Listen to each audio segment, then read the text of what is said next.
In the heart of Baymard, the winds of change were blowing, carrying whispers of romance and the hum of progress. The monarch Landon Barn, once a man of science and modern knowledge, observed how his innovations had fundamentally shifted the landscape, from the simple kitchen romances of a star to the grand ambitions of his people. The internet was coming online, a monumental achievement that Landon had masterminded. A call from Tim confirmed that the prototype computers were ready for their final trial, setting the stage for a technological revolution that would forever alter the course of the various empires. Driven by an irrepressible excitement, Landon rushed to the manufacturing site. The facility stood tall, a testament to the industrial might he had cultivated, where the air was thick with the scent of ozone and the tireless energy of progress. Tim, vibrating with pure adrenaline, greeted Landon like a mad scientist witnessing his greatest breakthrough. The internet was no longer a dream. It was a functioning reality, and the computers were the heartbeat of this new digital world. The inspection began in a high-security zone. The circuit diagrams, complex and intricate, were projected like city plans, representing the very foundation of the computer systems that would soon link the entire nation.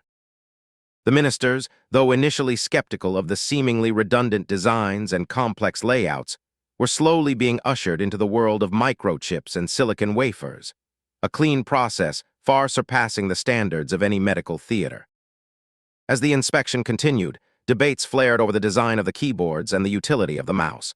The ministers, unused to the interface, questioned the logic behind every repeated key, their confusion mounting before the finished product was ever truly tested.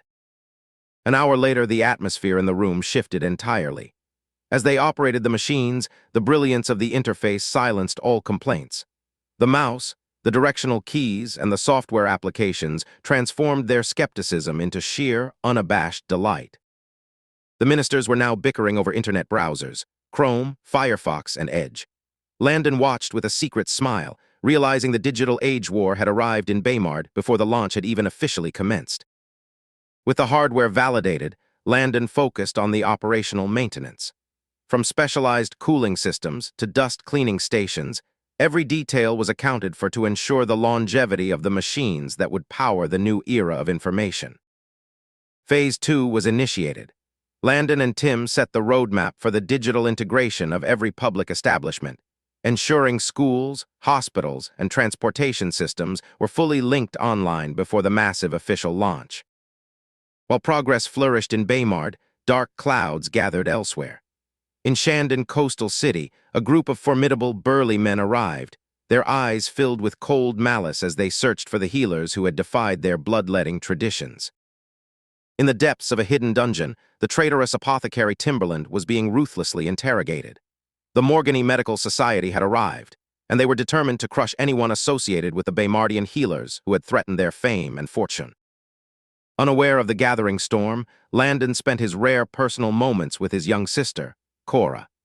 The palace was a sanctuary of security, and every measure was in place to ensure the safety of the royal family in this age of secrets. Landon arrived at the central bank, an architectural marvel that served as the financial core of his empire. Today, he would unveil a revolution in personal finance that would complement his digital initiatives. The room was packed with the finest minds in Baymard's finance sector.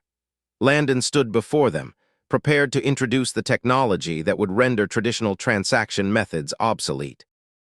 He presented the debit and credit cards, a simple piece of plastic, yet it held the potential to replace heavy coins and manual ledgers, ushering in an era of swift, paperless banking. Landon unveiled the ATM, a miracle of modern automation. No longer would citizens stand in endless lines. With these machines and the newly introduced cards, the bank's capacity for service would be multiplied 1,000-fold.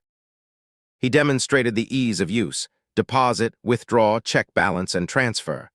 The room erupted in silent amazement.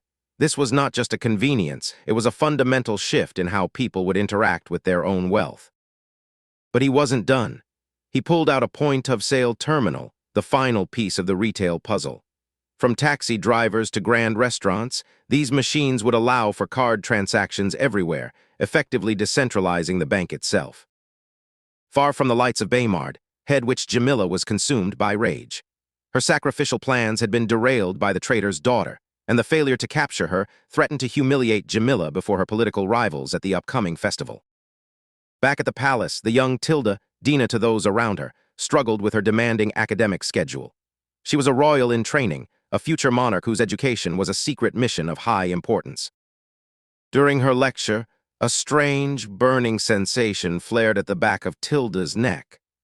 Unbeknownst to her, her latent bloodline was finally awakening, connecting her to an ancient power she had never imagined. Landon realized that Paula's mysterious illnesses were linked to the same ancient power.